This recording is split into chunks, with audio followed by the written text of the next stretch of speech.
आदाब नाजरीन, मैं हूं आपके साथ अब्दुल रहीम। आप देख रहे हैं बेबाक मुंसिफ। आपका स्वागत है। देश में वन नेशन वन इलेक्शन को लेकर इस वक्त चर्चा तेज हो गई है।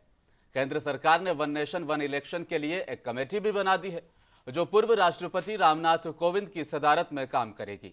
ये कमेटी एक साथ चुनाव को लेकर एक प्लेटफॉर्मा बनाएगी जिस पर आगामी सत्र में चर्चा होगी। एक देश एक चुनाव का आइडिया देश में एक साथ चुनाव कराए जाने से है। इसका मतलब यह है कि पूरे भारत में लोकसभा चुनाव और सभी राज्यों में विधानसभा चुनाव एक साथ होंगे। लेकिन अब सवाल यह है कि आखिर इसकी जरूरत अब क्यों महसूस की गई? क्या इंडिया अलायंस के बढ़ते कुंभे का डर है या वाकई में सरकारी खजाने की अब फिक्र होने लगी है? आज की चर्चा में यह भी बात करेंगे कि आखिर सरकार जो फायदे इसके गिनवा रही हैं, कई फायदों से ज्यादा इसका नुकसान तो नहीं।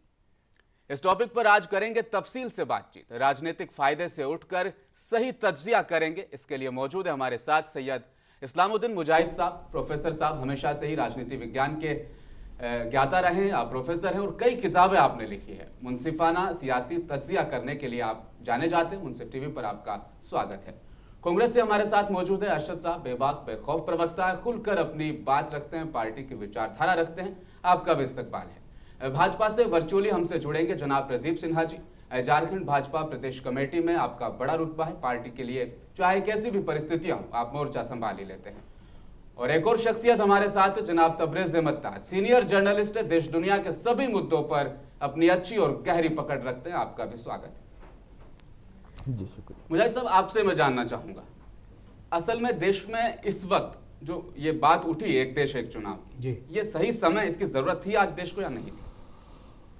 इस वक्त जो बहस छिड़ी है एक मुल्क और एक इलेक्शन, आप हम सब जानते हैं कि आज़ादी के बाद 1952 से लेकर 1967 तक जो कुछ इलेक्शन हुए जी, वो एकसां तौर पर हुए हैं। लोकसभा और रियासती असम्बलियों के इंतखाबात होते रहे।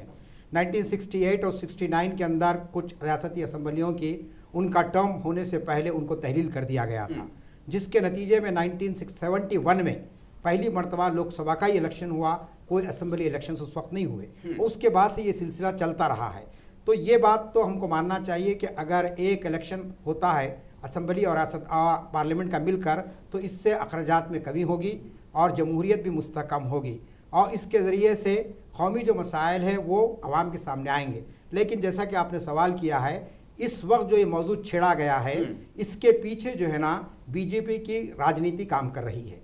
इसका मकसद ये नहीं है कि वाकई यहाँ पर शफाफ यानी इलेक्शंस हो यहाँ पर, बल्कि यहाँ पर हम देख रहे हैं कि वज़ीर आज़म ने और उनकी पार्टी ने एक ऐसे वक्त इस मौजू को छेड़ा है जबकि 6 महीने के बाद हमारे पास यहाँ पर लोकसभा का इलेक्शन होने जा रहा है। और उससे पहले 5 रियासतों के अंदर, तेलंगाना जो हमारी अपनी रियासत है, राजस्थान, मध्य प्रदेश, छत्तीसगढ़ और मिज़ोरम के अंदर यहाँ पर दिसंबर में इलेक्शन होना ज़रूरी है क्योंकि 5 साल की म्याद यहाँ पर पूरी हो चुकी है। तो ऐसे वक्त जबकि 5 रियासतों के असेंबली इलेक्शन होने वाले हैं और 6 महीने के बाद लोकसभा का इलेक्शन होने वाला है, ऐसे वक्त आप जानते हैं कि बीजेपी सरकार ने अचानक बगैर किसी इसके जो है ना मशावत के इसका ऐलान कर दिया कि साहब पार्लियामेंट का जो है ना खुसूसी इजलास होगा और उसके अंदर इस पर बहस होने वाली है। तो हम ये समझते हैं कि इसके पसे पर्दा, इसके जो बैकग्राउंड है बिटवीन द लाइन्स अगर आप देखेंगे तो ये जो वन इलेक्शन और वन नेशन की जो बात की जा रही है, इसके ज़रिए से बीजेपी सरकार अपनी नाकामी को छुपाने की कोशिश कर रही है। सबसे पहली नाकामी तो ये है कि आप देख रहे हैं कि मणिपुर के अंदर 4 महीने से वहाँ पर कुकी और जो है सो आपके मैथाई तबके के दरमियान में जो टकराव चल रहा है, पूरा वहाँ पर जो है ना आपका नज़्म व नस्क बिल्कुल मफलूज हो चुका है। वहाँ पर असेंबली भी बुलाई गई है तो आप जानते हैं कि कुछ मिनट्स के लिए और उसके बाद उसको ख़त्म कर दिया गया। और दूसरी तरफ आप देख रहे हैं कि वहाँ पर औरतों के साथ जिस किस्म की बेहुरमती हुई उनको बरहाना करके परेड किया गया। तो एक मसला आपके मणिपुर का है। दूसरा मसला जो उठा है इस वक्त सबसे बड़ा कि हम ये समझ रहे थे और कांग्रेस और बीजेपी ने नारा दिया था कि हिंदुस्तान को कांग्रेस मुक्त कर दिया जाएगा, लेकिन आज कांग्रेस अपनी जड़ पकड़ रही है। खासतौर पर राहुल गांधी की भारत जोड़ो यात्रा के बाद आप देख रहे हैं कि कांग्रेस के अंदर एक नई जो है ना उनके अंदर जज्बा पैदा हुआ है और आवाम की नज़रें उस तरफ जा रही है। पटना का एक इजलास हुआ आज अपोजिशन पार्टियों का, उसके बाद बेंगलुरु में एक इजलास हुआ आपने देखा, और फिर बॉम्बे में जो इजलास हुआ है, तो इसके अंदर 26 जो पार्टियां हैं अपोजिशन पार्टियां जिनका अपना एक असर है, वो जो है ना मुत्तहिद हो रही है और एक मिनिमम प्रोग्राम के तहत आगे बढ़ रही है। तो ये दूसरा खतरा बीजेपी महसूस कर रही है। बीजेपी की तरफ से अक्सर दे दिया जाता है कि सिर्फ हिंदुस्तान में हम बात नहीं कर रहे हैं, इसके अलावा South Africa, UK, Belgium, Germany, Indonesia, कसीर तादाद उन मुल्कों के जहां पर यकसा इलेक्शन होते रहे हैं, तो हिंदुस्तान में भी यह मुमकिन है। 1983 में सबसे पहले इलेक्शन कमीशन ने यह बात की कि एक साथ चुनाव हम करवाने के बारे में सोच रहे हैं। 2019 में भी प्रधानमंत्री मोदी ने कहा था एक देश एक चुनाव पर हम बात कर रहे हैं, इस पर चर्चा होगी, हम इसको जरूर लेकर आके आएंगे। तो बाकी ममालिक में जिस तरह से हो रहे हैं, हिंदुस्तान में भी तो हो सकता है।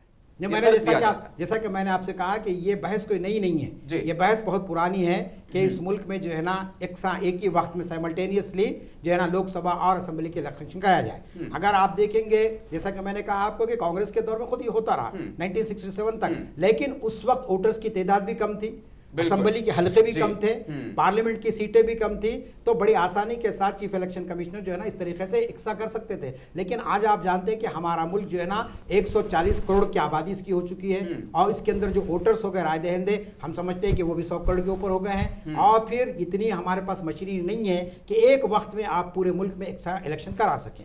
और इससे सबसे बड़ा जो नुकसान होगा वो ये होगा कि आप देखते हैं कि जो जनरल इलेक्शन होता है उसमें नेशनल इश्यूज पर गुफ्तगू होती है, कौमी मसाइल पर गुफ्तगू होती है, और जो असेंबली इलेक्शन होता है उसमें आप रीजनल मसाइल पर गुफ्तगू करते हैं, मुकामी मसाइल पर। अगर आप लोकसभा और असेंबली के इलेक्शन एक साथ कर देंगे तो लाजमी चीज़ें कौमी मसाइल यहाँ पर आएंगे कि फॉरेन पॉलिसी क्या होगी मुल्क की, इंटरनल पॉलिसी क्या होगी मुल्क की, यहाँ की इकोनॉमी क्या होगी। लेकिन यहाँ जो आवाम के जो मसाइल हैं उन मसाइल को आप नज़रअंदाज कर देंगे, इलाकाई जो मसाइल होते हैं उसको जो है नज़रअंदाज करते हैं। इसलिए हमारे सियासी मुफक्किर ने कहा कि ये इलेक्शन दोनों अलग अलग ही होना बेहतर है। तबरेज़ ताज साहब, आपसे मैं ये जानना चाहूंगा कि जो फायदे गिनवाए जा रहे हैं केंद्र सरकार की तरफ से, वो ये है कि पैसों की बचत हो जाएगी, सरकारी समय की बचत हो जाएगी, जो बार बार आचार संहिता लागू करनी पड़ जाती है जिसकी वजह से विकास के काम ठप हो जाते हैं, ये तमाम फायदे उनकी तरफ से गिनवाए जाते हैं। क्या वाकई में ये सब तमाम चीजें शामिल है फायदों? देखिए, जब भी कोई नई चीज़ अगर लेकर चाहते हैं तो उसके जो है जो पक्ष उसे लेकर चाहता है तो उसकी नक़ाइस क्यों बयान करेगा, फ़वायद ही बयान करेगा। वैसा ही जो है वन नेशन वन इलेक्शन के जो फ़वायद बताए जा रहे हैं, ये फ़वायद अपनी जगह सही हैं, दुरुस्त भी हैं, एक जगह हम मान लेंगे। पहले हम हमारे कॉन्स्टिट्यूशन पर नज़र डालें, हमारे आइन पर नज़र डालें तो हमें ये पता चलता है हिंदुस्तान में आप देखिए कहीं नेशन का जिक्र नहीं है। हिंदुस्तान को स्टेट की जो है अंजुमन करार दिया गया है, यूनियन ऑफ स्टेट कहा गया है। तो जहाँ पर जो राइट्स स्टेट्स के हैं, अगर वन नेशन वन इलेक्शन, जैसे मोहतरम डॉक्टर सैयद इस्लामुद्दीन मुजाहिद साहब ने कहा कि इलेक्शन जब होता है तो लोगों की जो आइडियालॉजी होती है, लोगों की जो सोचो फिक्र होती है, वो तरजीहात बुनियाद पर होते हैं। जैसे नेशनल इलेक्शन जब होता है, कौमी आम इंतखाबात जब होते हैं, तो लोग कौमी मुद्दे, कौमी सतह के जो मुद्दे हैं उनके लिए, जैसे एक्सटर्नल अफेयर, हिंदुस्तान की आलमी सतह पे क्या पॉलिसी होगी, उसका दाखिला मामला क्या होगा, किस तरीके से उसकी देश को किस तरीके से हमारी जो डीजीपी, जो हमारा जो मैशियत के ग्रास इनकम है हमारा जो है, उस किस तरीके से उसको ऊपर ले जाएं, जीडीपी जो है जिस तरीके से हम उसे ऊपर ले जाएं, ये तमाम चीज़ें मुद्दे नेशनल लेवल के जो इलेक्शन के होते हैं वो डिफरेंट होते हैं। अब जब इलाकाई नौवियत के, अब हम इलाकाई यानी सूबाई सतह पर आते हैं तो उसकी तरजीहात अलग होते हैं और उसके जो लोगों की तरजीह होती है वहां पर वो अलग सोच और फिक्र के साथ अपने वोट का इस्तेमाल कर सकते हैं। अब यहाँ पर वन नेशन वन इलेक्शन की बात कही जा रही है। आप देखिए, एक स्टेट का जब इलेक्शन होता है तो एक स्टेट का इलेक्शन एक डेट पे नहीं रख सकते हम लोग। एक स्टेट का इलेक्शन एक डेट पे नहीं, उसको 7 मरहलों में हम रख रहे, 4 मरहलों में रख रहे। बिल्कुल, आप देखिए, एक इलेक्शन, एक स्टेट का इलेक्शन 4-4 मरहलों में, 7-7 मरहलों में रख रहे, तो पूरे कॉमन तरीके से एक देश में एक डेट में इलेक्शन किस तरीके से मुमकिन हो सकता है? ये चीज है। आप पूरी दुनिया में अगर हम नजर डालें तो स्वीडन एक ऐसा मुल्क है जहां पर पार्लियामेंट से लेकर, रियासती असेंबलियों से लेकर, म्युनिसिपल बॉडीज और पंचायत के इलेक्शन भी एक ही दिन तयशुदा तारीख पर ही होते हैं। जिस तरह उनके पास 4 साल में एक बार इलेक्शन होता है और वो सितंबर के महीने में दूसरी संडे को वहां पर इलेक्शन होता है और लोग भी वहां पे खानदा हैं। अब हिंदुस्तान का तुलना अगर स्वीडन से करेंगे तो वहां की खानदगी और हमारे पास खानदगी की शरह, अभी हमारे लोगों को, क्योंकि हम कई बार आंध्र प्रदेश जब था, मुत्तहिदा आंध्र प्रदेश, तो एक साथ बैक इलेक्शन आया करते थे असेंबली और पार्लियामेंट के, तो 2 बैलेट हुआ करते थे, एक जो है पिंक कलर का बैलेट, एक व्हाइट कलर का बैलेट। कई लोगों को कंफ्यूज हुआ करता था, सर हम जो है स्टेट के लिए ये वोट दिया, किस में दिया? फलां कलर के वोट में दिया। यानी हालांकि रायदही का जो इजहार करना नहीं है, क्योंकि हमारे पास पोशीदा राजदाराना इंतखाब है, उसकी जो है राजदाराना ही रखना चाहिए। लेकिन लोगों को जो गैर तालीमी याफ्ता होने की वजह से, नाख्वानदा होने की वजह से, ये शऊर बेदार, सबसे पहले जो है हमें लोगों में शऊर लेकर आना चाहिए। ये शऊर नहीं होने की वजह से अगर बैक वक्त इलेक्शन लेकर, इसमें सबसे पहली चीज रियासतों के हुकूक तल्फ होंगे। हाँ, बैक अगर हमारी नीयत साफ है, हम सही इससे अगर करें, देखिए इलेक्शन में होता क्या है, जज्बात, अगर पहले अगर फेज वाइज आप इलेक्शन रखे, समझिए कि एक एग्जांपल अगर बता रहा हूं कि वन नेशन वन इलेक्शन का फार्मूला कामयाब हुआ। अगर इलेक्शन इंतखाबात हो रहे हैं तो पहले साउथ में इलेक्शन हुए, उसके बाद नॉर्थ में, दूसरे फेज में नॉर्थ में इलेक्शन हो रहे हैं। अगर साउथ का कोई नेता कुछ बयान देता है तो उसका असर नॉर्थ में पड़ता है। यहां पर सीटों का जो बंटवारा है नॉर्थ और साउथ में उसमें बहुत अंतर भी है, तो उसका फायदा किसी एक जमात को होने का, बिल्कुल सही कह रहे हैं, इशारा किसी एक जमात को हो सकता है। लिहाजा यहाँ वन नेशन वन इलेक्शन को लेकर से पहले लोगों को शऊर, लोगों में शऊर पैदा करना चाहिए और लोगों को खानदा बनाने की जरूरत है। बिल्कुल सही। शेख अरशद साहब, आपसे मैं जानना चाहूंगा, जब से देश में एक देश एक चुनाव की बात हुई, तब से कांग्रेस पार्टी ने इसका विरोध करना शुरू कर दिया है। आज संसदीय कार्य मंत्री प्रहलाद जोशी का एक बयान है, उन्होंने कहा अभी तो समिति बनी ही नहीं, इतना घबराने वाली इसमें क्या बात है? जब समिति की रिपोर्ट आएगी, पब्लिक डोमेन में इसकी चर्चा होगी, तब आप इसका विरोध जरूर कीजिएगा। एक देश एक चुनाव से कांग्रेस पार्टी या इंडिया अलायंस इतना ज्यादा घबराया हुआ क्यों है? आपसे मेरा ये सवाल। घबराहट कांग्रेस पार्टी या इंडिया अलायंस को नहीं है, ये वाजे तौर पे इन लोग ये चुनाव से पहले 4-5 जो भी स्टेट्स में, जो रियासतों में जो चुनाव होने वाला है, उससे पहले जो ये एक स्कीम के तहत वन नेशन वन इलेक्शन मिलकर इन लोग जो लेके आ रहे हैं, ये इनके जो है ना इन लोग बौखलाहट का शिकार हो गए। घबराहट इनको है, कांग्रेस पार्टी या इनको, हमारे इंडिया अलायंस को नहीं है, पहली बात। दूसरी बात यह है, अगर वाकई में आपको उतना इकोनॉमी की जो है ना फिक्र होती तो एंटी जीडीपी पॉलिसीज आप कितने कर रहे हैं? सबसे पहली बात, हजारों करोड़ की तो सिर्फ आपके यहाँ के जो बीजेपी के प्रधानमंत्री है, हिंदुस्तान के प्रधानमंत्री है, देश के बोलना पड़ रहा बीजेपी के, क्योंकि वो सिर्फ एक ही तरफ जाते जी, वो पूरे आवाम के साथ, पूरी पब्लिक के साथ, पूरी जितनी जनता है सबके साथ नहीं जाते वो हमेशा एक तरफा जाते हैं, इसलिए निकल जाता है वो। तो इनकी जो क्रोनोलॉजिकल सिस्टम है, ये डर का शिकार, बौखलाहट का शिकार हो गए। ये मूवमेंट पे, ये वक्त पे, ये one nation and one election की जो थेरेपी लाने की कोशिश चल रही है, इसकी जरूरत अभी नहीं है। जैसे कि डॉक्टर साहब ने बताया, जैसे कि हमारे भाई साहब ने बताया, इसमें कई टेक्निकल इश्यूज आने के चांसेस है हिंदुस्तान के अंदर। मिसाल के तौर पे जीडीपी रेट, ये तमाम चीजें हैं। इससे हटके भी जो है ना, अब जैसे कि अभी भाई बोल रहे थे, साउथ में इलेक्शन होता है, यहां कोई जमात का नेता उठकर दबा के जो है ना कोई पोलराइजेशन वाली बात कर देता, नॉर्थ में उसका जो है ना, आप पूरी जनता जानती है कि कैसा लफ्जों का इस्तेमाल किया जाता है, कैसा तोड़ मरोड़ के जो है ना जनता के ऊपर उसको पेश किया जाता है। तो ये डर या बौखलाहट का शिकार बीजेपी को है और उनके साथियों को है। एनडीए, बीजेपी उनके साथियों को, इंडिया अलायंस या कांग्रेस पार्टी को बिल्कुल ही नहीं है। प्रदीप सिन्हा जी इस वक्त हमारे साथ जुड़े हुए हैं, बीजेपी के आप प्रवक्ता हैं। कुछ देर बाद में जब आप हमसे जुड़ेंगे तो जरूर आपका जो सवाल है हम उनसे जरूर लेंगे।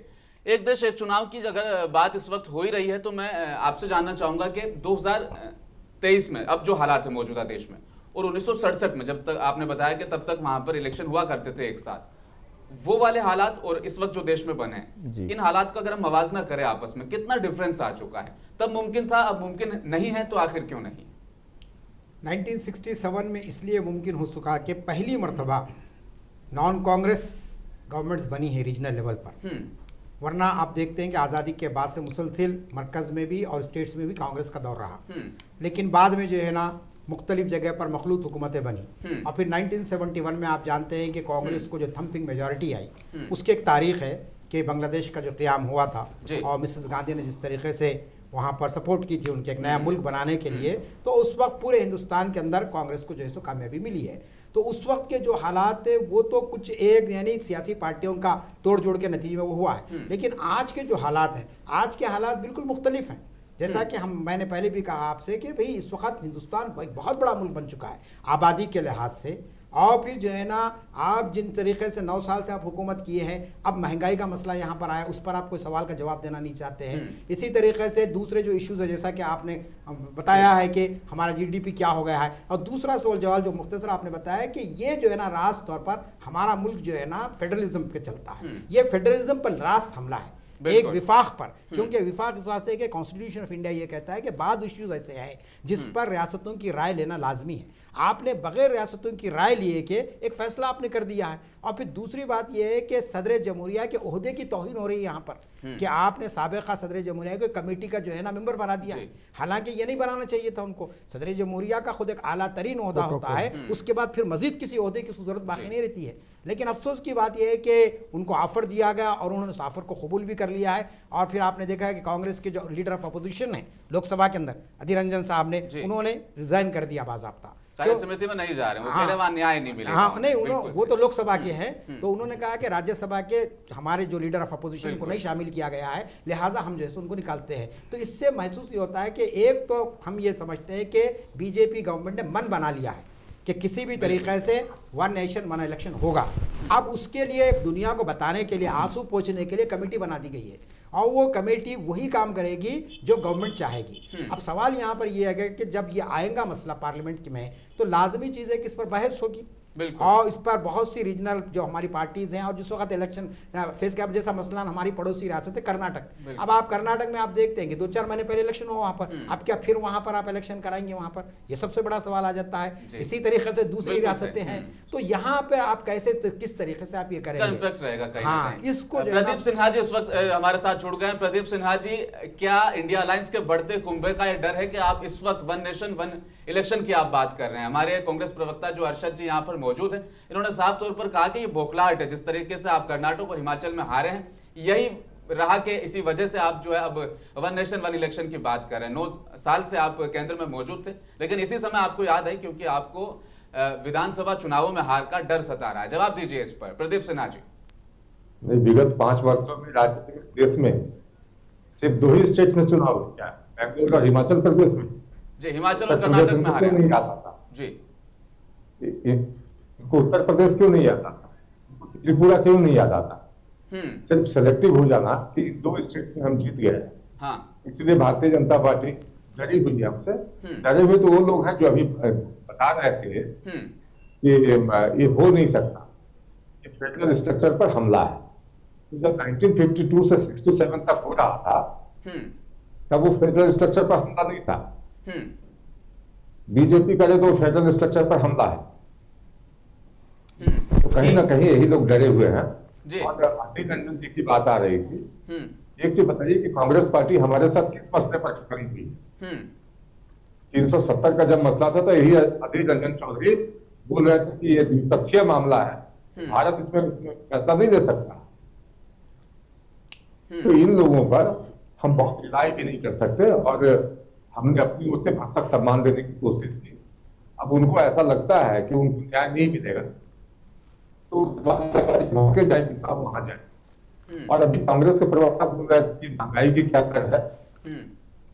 ये जो प्रख्यात अर्थशास्त्री अनुभव सिंह जब सत्ता छोड़े तो उस वक्त डबल डिजिट में था महंगाई दर, आज कितने परसेंटेज पर है? और जो दुनिया के हालात सप्लाई चेन बाधित हुई है, रूस यूक्रेन युद्ध, उसके बावजूद भी हम लोग किया हुआ है। नहीं, सवाल ये जरूर यहाँ पैदा हो जाता है कि मॉनसून सत्र अभी अभी खत्म हुआ। मानसून सत्र में आप इस मुद्दे को लेकर के बात कर सकते थे, आपने विशेष सत्र बुलाया सिर्फ 5 दिन का। क्या 5 दिन में 543 मेंबर ऑफ पार्लियामेंट अपनी बात को रख पाएंगे? क्या आपने उन सभी लोगों को सूचना दी, विपक्ष के उन नेताओं को, कि हाँ हम एक सत्र बुला रहे हैं, इस तरह की हम कार्रवाई करना चाहते हैं? क्योंकि आरोप आप पर हमेशा यही लगता है कि आप जीएसटी लाए, एकदम से लाए, कोई तैयारी नहीं थी। नोटबंदी लाए, एकदम से लाए, कोई तैयारी नहीं थी। क्या देश वन नेशन वन इलेक्शन के लिए तैयार है? क्या हमारी सुरक्षा प्रणाली इतनी मजबूत है? क्या हमारे पास इतनी मशीनरी है? आप बिना तैयारी के ये करना चाह रहे हैं, इस तरह की विपक्ष तर्क दे रहा है, इस पर अपना जवाब दे दीजिए। अच्छा, लोकसभा अध्यक्ष ने जब ट्वीट कर दिया जी कि 5 दिनों का संसद सत्र है, तो क्या उन सदस्यों को सूचना नहीं गई होगी? तो आप ट्वीट से सूचना देने की नई प्रणाली लेकर आए हैं। संचार माध्यम आखिर किस लिए है? जी, संचार माध्यम से आप अपनी बात जनता के बीच रखेंगे हम कैसे उम्मीद करें कि राहुल गांधी ने अगर ट्वीट कर दिया तो पूरे देश की जनता ने देख लिया? नहीं, इस विशेष सत्र में आप वन नेशन वन इलेक्शन मतलब की राहुल बात गांधी करेंगे, ट्वीट ये करें सूचना तो कहाँ देश दी की आपने? जनता देखेगी। नहीं, सवाल यही तो बच लेकिन जा रहा है अगर ना लोकसभा अध्यक्ष प्रदीप जी, तो नहीं देखेगी। सवाल यही बच जा रहा है कि क्या आपने इस विशेष सत्र में वन नेशन वन इलेक्शन की सूचना दी? क्या इसकी तैयारी के लिए आपने मेंबर ऑफ पार्लियामेंट्स को कहा जो विपक्ष के हैं कि हम इस पर बहस करेंगे, इस पर आप अपनी चर्चा को तैयार करके आइए? लोकसभा अध्यक्ष ने अपने ट्वीट में सारी चीजों को लिखा है जी, आपने पढ़ा होगा जी, कि हम सकारात्मक चर्चा करना चाहते हैं भारतीय। हाँ, लोकसभा में जब लोकसभा के अपोजिशन लीडर को आपने लेटर दिया, आपने निमंत्रण दिया, आप राज्यसभा के लीडर को क्यों नहीं दिया? क्या राज्यसभा के जो लीडर ऑफ अपोजिशन है उनको देने से आपको क्या खतरा महसूस हुआ, क्या प्रॉब्लम हुआ? दूसरी बात, आप अभी बोले यहां से फेडरल स्ट्रक्चर की बात हो रही है, क्या 67 में या 52 में इसका याद नहीं आया क्या कांग्रेस पार्टी को? जबकि जनता, जबकि पॉपुलेशन में वो मुमकिन था, वो संभव था। आज जो पॉपुलेशन है, हमारे साथी अभी जो बैठे मेरे साथ, इन लोग बता रहे थे, बात बिल्कुल सही है, सहमत करता हूं कि आज इलेक्शन अगर एक स्टेट में होता है, एक रियासत या एक जगह होता है, तो उसको 4-5 जो है ना अलग अलग टाइम पे करना पड़ता है। आज पूरा हिंदुस्तान के अंदर, पूरे नेशन के अंदर एक साथ इलेक्शन कैसा कर सकते हैं आप? दूसरी बात, अगर आप कहते हैं कि जवाब ले लेते हैं पहले इनका, इन्हीं सवालों पर। जी प्रदीप जी, इन पर जवाब दे दीजिए। आप ये कह रहे हैं कि अलग अलग चरण में चुनाव करवाने पड़ते हैं। उत्तर प्रदेश में 7 चरण में चुनाव हुआ, क्या देश में संभव आप करवा पाएंगे एक साथ इतने बड़े लेवल पर चुनाव? क्या सुरक्षा की गारंटी दे पाएगी बीजेपी? 1952 से 67 तक जी देश में तो इतने लॉजिस्टिक्स भी नहीं थे जी। जनसंख्या को भी तो देख लीजिए प्रदीप जी, उस समय देश की पॉपुलेशन कितनी थी? बोलने के बाद मैं रहीम यहाँ पर एक बात इनका जवाब ले लेते हैं प्रदीप जी। एक बार सवाल पूछ लीजिए, फिर मुझे जवाब देने दीजिए। नहीं, सवाल नहीं, बल्कि मैं दीजिए जवाब दीजिए। टेक्नोलॉजी का भी विस्तार हुआ जी, टेक्नोलॉजी का विस्तार हुआ जी, विस्तार हुआ। तो मैं समझता हूँ कि सारी चीजों की चर्चा की जाएगी, कमेटी जो बनी उसमें सारी चीजों को देखेगी और उसके बाद एक ड्राफ्ट रखा जाएगा जी, सदन चर्चा होगी। कहीं ऐसा तो नहीं है कि ये चुनाव के बाद खरीदो फरोख्त क्या कोई प्रॉब्लम हो सकता है? जो बोलते भैया, मैं आपके बीच में नहीं बोल रहा था, फिर आप बीच में टपक पड़ते हैं। ठीक है, ठीक है, नहीं बात रखिए प्रदीप जी कीजिए ना, आप अपनी बारे में बोलिएगा। जी जी बिल्कुल। उस ड्राफ्ट में कहीं कोई कमी होगी हाँ। तो सदन में जो सदस्य होंगे वो चर्चा कर लेंगे, अपना सुझाव देंगे। लेकिन पहले से ये मान के बैठना कि नहीं हम उनका थोपना चाहते हैं, मैं समझता हूँ यही डरी हुई मानसिकता है। डरी हुई और सिकुड़ी हुई जो मानसिकता है वो हर चीज को ये समझता है कि हम पर हमला किया जाता है। नहीं 5 दिन के नहीं प्रदीप जी, आप रोकूंगा आपको। 5 दिन के इतने छोटे सत्र में सब अपनी बात कैसे रख पाएंगे? सवाल ये भी तो है। सिर्फ 5 दिन का सत्र बुलाया आपने, शीतकालीन सत्र मौजूद तो था, आगे आने वाला था नवंबर में, तब तक रुक जाते आप। विशेष सत्र की जरूरत क्यों पड़ी? एक बात आपको कह रहा हूँ जी, आप याद कीजिए विगत 1 वर्षों का कभी पीवीसी की रिपोर्ट के आधार पर संसद को बाधित किया गया, कभी किसी के बहाने अधिभूत को लेकर। तो जब अगर आप चर्चा नहीं करते, देखें सदन नहीं चलने आपको जो देश की जनता ने दिया है जी, तो चाहती है कि सरकार कुछ काम करे, सरकार का भी दायित्व। तो विशेष सत्र बुलाकर हम तो हुई हमारी जो सत्र में हम चर्चा नहीं कर पाए, अपील नहीं ला पाए, उसको हमको पूरा करना है। हमारा दायित्व है जनता के प्रति, हम आगे बढ़ेंगे। किसी को अगर परेशानी होती होगी 5 दिन का ही सत्र क्यों है जी, तो मैं समझता हूँ कि एक समय 5 दिनों का टेस्ट मैच नहीं, 8-8 दिन का भी टेस्ट मैच हुआ करता जी।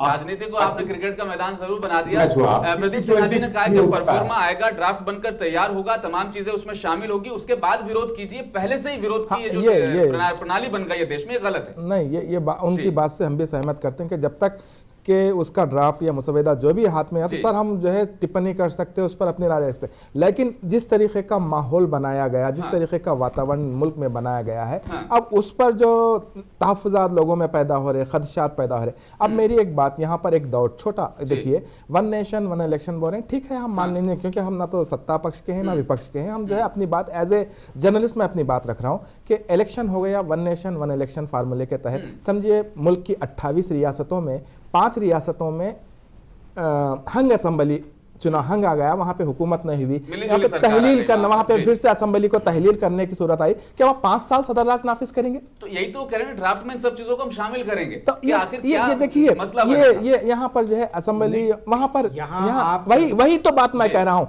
हाँ। वो जो इख्तियार है वो सूबे का इख्तियार है। वहां पर असेंबली चलना, असेंबली को तहलील करना या असेंबली को आगे बढ़ाना, वहां की जो अवाम की मुंतखब सूबाई हुकूमत, जो स्टेट की हुकूमत है, वो उसका इख्तियार है। अगर वहां पर अगर समझिए हुकूमत नहीं है, ताकतवर नहीं है, तो जब मरकज को ये इख्तियार है कि गवर्नर के जरिए जो है वहां पे सदर राज नाफिज कर सकते हैं, समझिए। लेकिन अब देखना, ड्राफ्ट आने के बाद भी पूरा जो है वाज़ेह हो जाएगा कि किस तरीके, क्योंकि ये कई चीज़ें उसमें अमेंडमेंट करने की ज़रूरत है। लोकसभा इलेक्शन जो है 5 साल की मुद्दत के लिए जो हमारे लोकसभा इलेक्शन होते हैं, उसमें हमें वो उसको भी तरमीम करनी चाहिए। उसके बाद स्टेट असेंबलीज के इलेक्शन का जो फॉर्मेट है उसको भी अपन, कई चीज़ें जो है, जब कॉन्स्टिट्यूशनल अमेंडमेंट की ज़रूरत है। अब कॉन्स्टिट्यूशनल अमेंडमेंट के बाद क्या होता, उसके इम्पैक्ट क्या होंगे, वो अलग बात है। मगर ये जो इशू है बहुत बड़ा इशू है।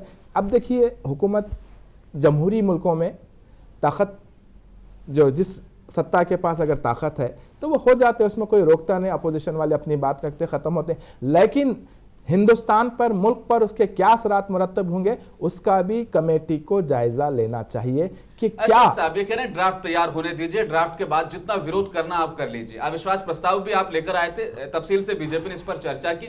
ड्राफ्ट बन जाए, 5 दिन का सत्र बुलाए, वहां पर आप चर्चा कीजिए। पहले से देश भर में एक माहौल नेगेटिव मत बनाइए, ये कहना है प्रदीप सिन्हा जी का। इस पर जवाब आपका। देखिए, पहली बात तो हालिया में जो लास्ट टाइम जो पार्लियामेंट सेशन बैठा था जी, उसके अंदर मुद्दा यह था, सेशन नो कॉन्फिडेंस मोशन जो हुआ था, उसका मुद्दा क्या था? मणिपुर। ठीक है, प्रधानमंत्री जी आते हैं, 1 घंटा 1.5 घंटा इधर की उधर की बातें करते हैं, जबकि विपक्ष जो है ना चीख चीख के बोलता है कि मणिपुर के बारे में बात करो, लेकिन वो बात नहीं करते। कभी कमर पे हाथ लगाते, कभी मजाक करते, कभी हंसी करते, कभी कुछ करते।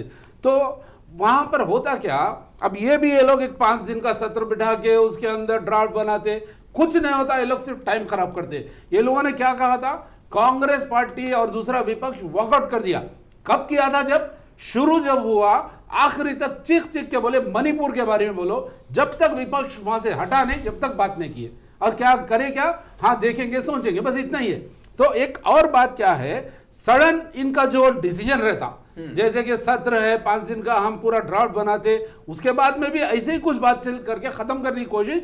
मिसाल के तौर पे आधी रात को थालियां बजाते हुए जो नोटबंदी का, शादी हो रही है पैसा नहीं है, फला हो रहा है पैसा नहीं है, जनता का मजाक उड़ाते हैं। एक प्रधानमंत्री, एक ऊंचे स्तर पे बैठने वाले, एक ओहदे वाले मजाक उड़ाते हैं जनता का, और जनता का नुकसान करते हैं लोग। और जैसे कि जीएसटी लाए, गलत तरीके से जीएसटी, ये तमाम चीजें, ये सडन डिसीजन लेना, जनता के ऊपर थोप देना, इनका यही काम है। इस्लामुद्दीन साहब, इनका कहना है कि ये जो फैसले जो आ रहे हैं, जिस बिल पर चर्चा होने जा रही है, इसके लिए देश तैयार नहीं है, ना खुद सरकार ना खुद चुनाव आयोग तैयार है। इस पर आप अपनी टिप्पणी दीजिए। नहीं, इसमें सबसे पहली बात तो है कि जैसा कि हमारे बीजेपी के लीडर साहब ने कहा जी। कि हम इंतजार करें हाँ, ड्राफ्ट आने तक, बिल्कुल। और ड्राफ्ट के बाद उसके जो भी रहेंगे, उसकी खूबियां और उसकी खाबियां, उस पर बहस हो। ठीक है, ये तो जमहूरियत का उसूल है। लेकिन मैं आपको बताना चाहता हूं कि बीजेपी गवर्नमेंट में हाँ, जितने भी ड्राफ्ट लाए गए, हाँ, क्या पार्लियामेंट में उस पर पूरी तफसीली बहस हो सकी? मैं आपको मिसाल देता हूं कि न्यू एजुकेशन पॉलिसी आपने लाई आफ्टर 35 ईयर्स ऑफ इंडिपेंडेंस के बाद। हाँ, जब 35 साल के बाद एक नई एजुकेशन पॉलिसी आ रही थी, तो क्या काम था गवर्नमेंट का कि साहब इस पॉलिसी पर पूरी तफसीली मबाहिस होते, बाहर भी होते, पार्लियामेंट में भी होते। लेकिन आपने देखा कि प्राइम मिनिस्टर ने उसको जैसे पेश कर दिया गवर्नमेंट ने, और बड़ी आसानी के साथ उसको आपने न्यू एजुकेशन पॉलिसी को लागू भी कर दिया है, 2020 की न्यू एजुकेशन पॉलिसी। उसका नतीजा क्या हुआ कि आपने देखा कि उसके अंदर कई लूप होल्स हैं। उस पॉलिसी से जो है ना ऐसे नुकसान आते हैं कि हमारी आने वाली नस्लें जो है ना हिंदुस्तान की तरक्की में कोई रोल अदा नहीं कर सकती है। चुनाचे कर्नाटक की गवर्नमेंट ने, आपने पढ़ा होगा 2-4 दिन पहले, कि उन्होंने कहा कि we are not going to accept new education policy, कि हम इस पॉलिसी को नहीं मानेंगे। ऐसी कई रियासतों में ये सूरत हाल पैदा होती है, क्योंकि उसके लिए तैयार नहीं है, तैयार नहीं, इसलिए नहीं है कि आपने कोई कॉन्सेंसस ही नहीं किया है, आपने डिस्कस नहीं किया उनसे, डिस्कशन। पहले देखिए, आप डेमोक्रेसी का उसूल ये है कि there must be discussion, then there must be consensus, then that bill should be passed as an act। ये तरीक़ेकार है। आप पूरी गवर्नमेंट की अगर पॉलिसी देखो तो जो भी क़वानीन हमारे पास बने, लेकिन जब से बीजेपी गवर्नमेंट आई है, मैं एक नहीं कई मिसालें आपको देख सकता हूँ। मसलन आपको जानना चाहिए कि भाई मुसलमानों ने बीजेपी को वोट नहीं दिया, आपने फर्स्ट सेशन के अंदर तलाक का बिल लाया, तलाक सलासा का, और कहा कि साहब ये जो है ना हम इसको नाफिज करेंगे और कोई मुसलमान अगर 3 तलाक देगा तो उसको हम जेल में डाल देंगे। अब आप बताइए इस खास मसले के अंदर क्या बीजेपी गवर्नमेंट ने मुसलमान उलमा से कोई बातचीत की इस मामले में, कोई जो गुफ्तगू की, इसको उसको कानून बना दिया गया। और प्रदीप सिन्हा जी यही आरोप आप पर बार बार लग रहे हैं कि आप बिना तैयारी के आप ले आते हैं ये तमाम चीजें। नहीं, it is only number game. आप जो है सो नंबर की बुनियाद पर कोई कानून बना लेते हैं, लेकिन जमहूरियत में नंबर गेम हमेशा नहीं चल सकता है। आप पार्लियामेंट में मेजॉरिटी में होंगे, लेकिन आपको जब वोट परसेंटेज आपको जो मिला वो 33% वोट है आपका पूरा टोटल वोट में से। लिहाजा आपको ये चाहिए कि कोई भी पॉलिसी जब जो पब्लिक डोमेन में लाई जाए उस पर डिस्कशन हो बाज़ाब्ता, और उसके बाद उसको आप पेश करें। तो हम समझते हैं कि अगर वन इलेक्शन वन नेशन की जो बात आप कर रहे हैं, इसको आपको पोस्टपोन करना चाहिए। 2024 का जब इलेक्शन होगा उस वक्त जो है ना गौर किया जा सकता है इस पर। प्रदीप सिन्हा जी, जो हमारे जो गेस्ट पैनलिस्ट बैठे हैं, इन्होंने साफ तौर पर कहा कि देश अभी इसके लिए तैयार नहीं है। तैयार हो भी जाता अगर आप चर्चा करते। आप जो बगैर भाजपा शासित जो राज्य हैं उनके मुख्यमंत्री से आपने बात नहीं की, क्या वहां का इकोनॉमिकल, वहां का भौगोलिक जो माहौल है वो इस चीज के लिए तैयार है? तो बिना तैयारी के आप वन नेशन वन इलेक्शन की चर्चा उठाने जा रहे हैं। कांग्रेस प्रवक्ता ने साफ तौर पर कहा कि आप जो प्रस्ताव लेकर के आते हैं, जो बिल लाते हैं, उस पर तो आप बात ही नहीं करते हैं। इस पर अपना कुछ जवाब दे दीजिए।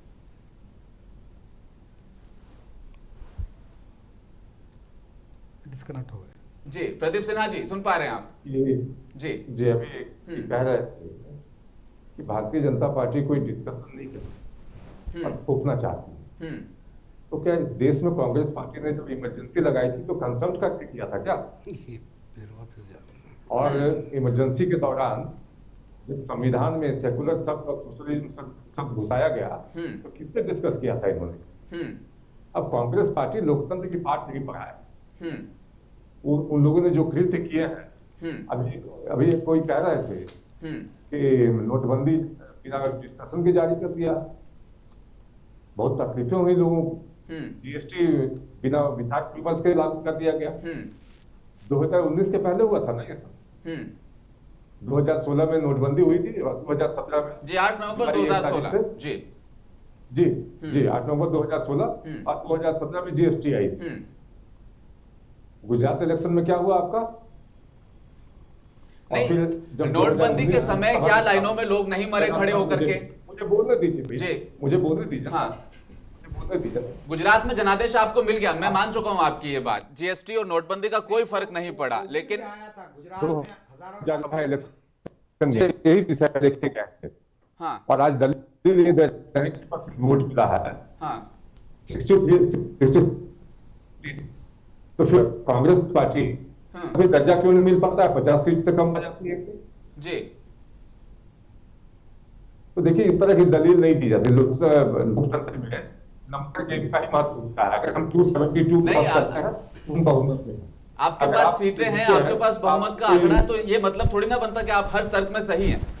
बहुमत का मतलब ये कि जनता ने आपको चुना जरूर है, लेकिन जो आप योजनाएं लेकर आ रहे हो वो डिफॉल्टर हो सकती है ना। बहुमत का मतलब ये तो हरगिज नहीं बन जाता कि आपके पास बहुमत है, अब आप कुछ भी लागू कर सकते हो। हाँ, तो चर्चा करके लागू कीजिए, यही तो सवाल है मेरा। जमहूरियत में चर्चा जो है सबसे अहम है। मैं तो वही कह रहा हूँ कि अगर कोई बात में कमी होगी तो सदन में चर्चा कर दीजिएगा। वो अविश्वास प्रस्ताव लाकर भाग मत जाइएगा जी। वन नेशन वन इलेक्शन की आप बात कर लेते हैं, वन रैंक वन पेंशन पे आप क्यों पीछे हट जाते हैं? सुन लीजिए जी, सुन लीजिए।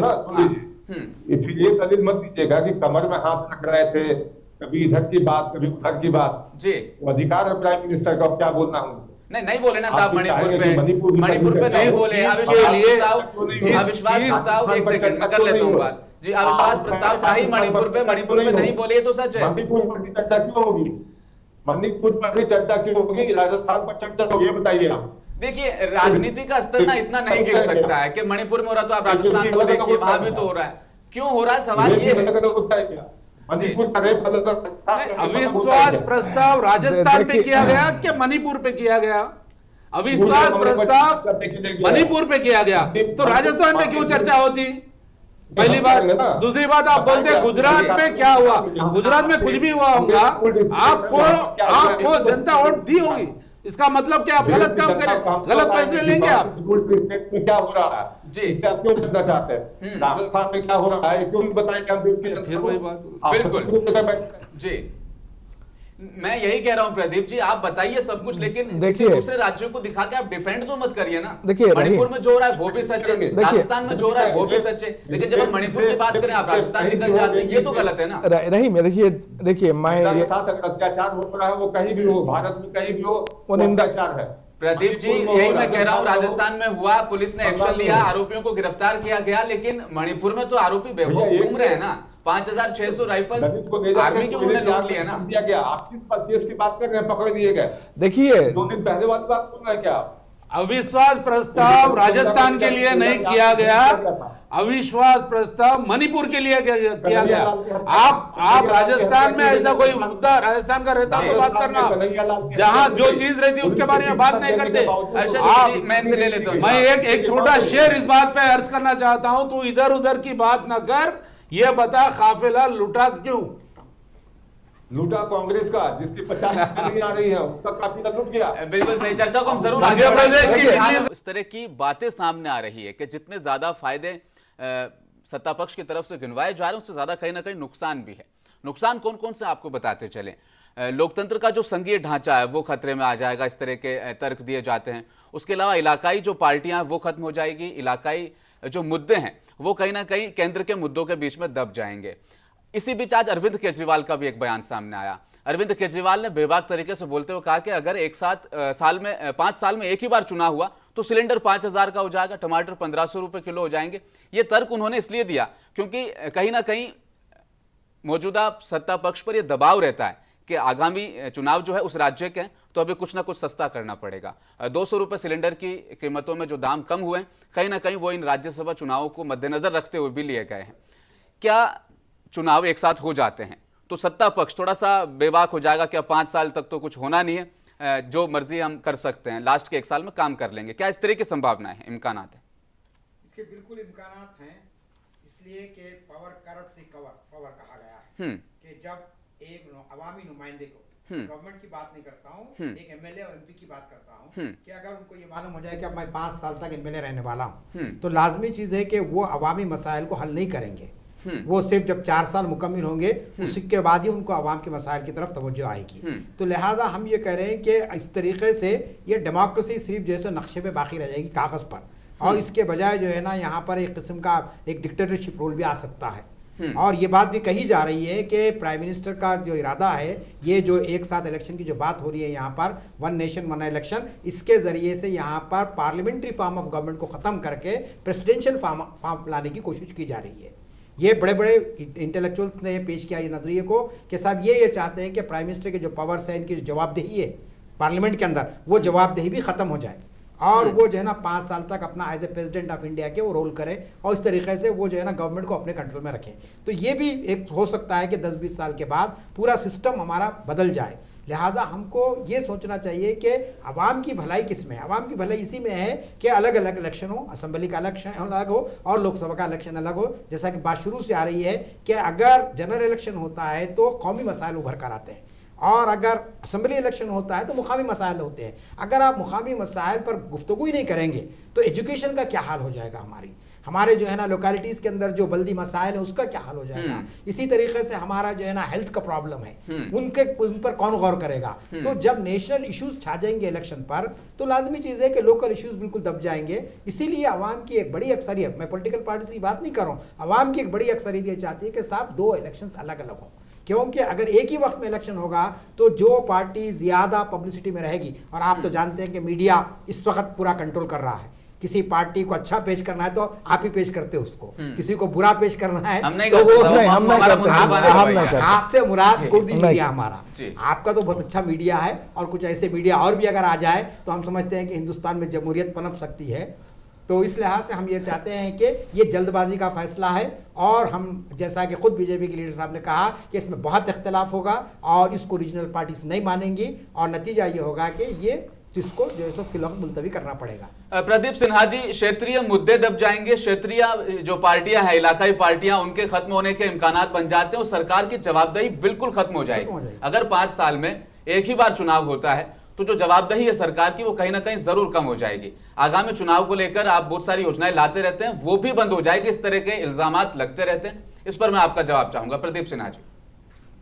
देखिए, जो लोग कोई सुधार चाहते ही नहीं है देश में, वो इस तरह की बात कर सकते हैं। जी, अगर हम किसी तरह पद्धति में सुधार करना चाहते हैं जहाँ की प्रशासनिक गतिविधियां जो हमेशा चुनाव में व्यस्त रहती हैं, इतने पैसे खर्च होते हैं देश के और राज्यों के, अगर उसमें हम कमी लाकर सुधार कर सकते हैं तो उसको नहीं जाना। बिल्कुल सही।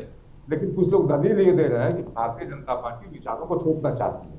अब बताइए, जिन लोगों ने कहा, संविधान में कहा कि 370 जो है टेम्पोररी है, तो धीरे धीरे खत्म हो जाएगा। हाँ, हिम्मत नहीं हुई इनको खत्म करने की। लेकिन जब बीजेपी ने कदम उठाया, ये सारे लोग खड़े हो गए बीजेपी के खिलाफ, कश्मीर में अस्थिरता आ जाए। नहीं प्रदीप जी, मुद्दे पर रहते हैं ना, वन नेशन वन इलेक्शन की बात कर लेते हैं। क्या इलाकाई पार्टियां खत्म होगी, इलाकाई मुद्दे कवर हो पाएंगे एक वन नेशन वन इलेक्शन के तहत? आप एक चीज बताइए, आपके झारखंड की जो समस्याएं हैं वो जब पूरे देश की सतह पर चुनाव होंगे, क्या झारखंड की समस्याओं का आप उठा पाएंगे? ये सवाल संविधान सब कुछ चुनाव लड़ने की आजादी है जी। अब कौन खत्म हो जाएगा जी, और कौन बना रहेगा, इसकी चिंता लेकर अगर चुनाव लड़ने लगे तो फिर तो मुश्किल होगा कि हम ये चिंता करने लगे कि कांग्रेस पार्टी को 2 बार से एलओपी का दर्जा नहीं मिल पा रहा है। जनता की तकलीफ या जनता की परेशानी ले लेते हैं का कोई नहीं, वो जो बोल रहे हैं ना उनको जवाब देना जरूरी है। फिर ये जवाब के साथ कोई और सिन्हा जी, आप कर देते हो। आप रहिए हमारे साथ। मैं आपसे ये जानना चाह रहा हूं, क्या जब एक साथ चुनाव होंगे देश में, क्या झारखंड में बीजेपी आदिवासियों के मुद्दों को अलग उठाएगी और देश के मुद्दों को अलग उठाएगी? ये सवाल है मेरा आपसे।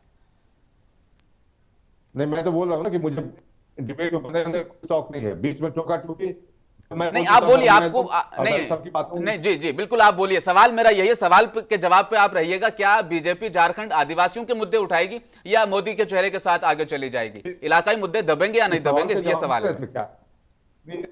सवाल क्या वन नेशन कहाँ जीएसटी और कहाँ नोटबंदी पर ले गए, तब तो उनको आप चौका नहीं। मैं अगर कश्मीर का रेफरेंस देता हूँ तो होने लगती है कि आप उससे जब सरकार ने एक कदम उठाया है, धीरज प्रदीप जी नाराज हो रहे हैं आप बेवजह। सामने जाना जी कैसे नहीं, वो उसी संदर्भ में थी बात कि बिना तैयारी के जीएसटी नोटबंदी आई थी। सवाल पे रहते हैं। नहीं, आपने आर्टिकल 370 खत्म करके आप इशू से डाइवर्ट कर रहे हैं। नहीं, आप डाइवर्ट कर रहे हो। एक सेकंड, नहीं मैं ले लेता हूँ, प्रदीप जी से बात कर लेते हैं। प्रदीप जी आप नाराज हो रहे हैं, नाराज मत होइए। सवाल मेरा सिर्फ इतना सा है, क्या झारखंड बीजेपी अपनी बात बोल रहा हूँ। हम देखिए, हम तीनों ने, कोई पैनलिस्ट ने आर्टिकल 370 की बात नहीं की, आरोप लगा रहे हैं कर रहे बात नहीं, आप ही बात कर रही है आर्टिकल 370 की। हमने ये तो मुद्दा नहीं, ऐसी कोई बात नहीं। प्रदीप जी आप अपनी बात रखिए, खुल के रखिए, एक बार आपको पूरा मौका, कोई नहीं बोलेगा आपके बीच में। रखिए प्रदीप जी।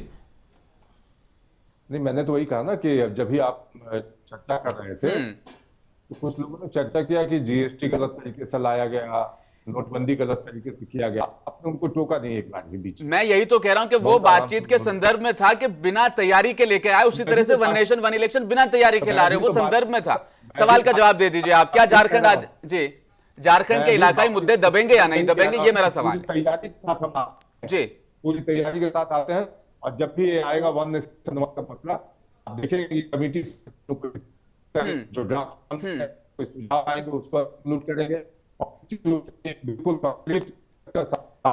जिस देश आगे चले जितना भी कर जी जी बिल्कुल ठीक। अरशद साहब आपके पास चले आते हैं। वन नेशन वन इलेक्शन से सबसे ज्यादा तकलीफ कांग्रेस को हो रही है, ऐसा इनका मानना है। कांग्रेस को इसीलिए तकलीफ हो रही क्योंकि कांग्रेस अभी तक अपनी उस तैयारी में थी कि हाँ हम 4 राज्यों में जीतेंगे, लेकिन वन नेशन वन इलेक्शन की चर्चा शुरू होते ही कांग्रेस को हार का डर सताने लगा है। इस पर अपना जवाब दे दीजिए।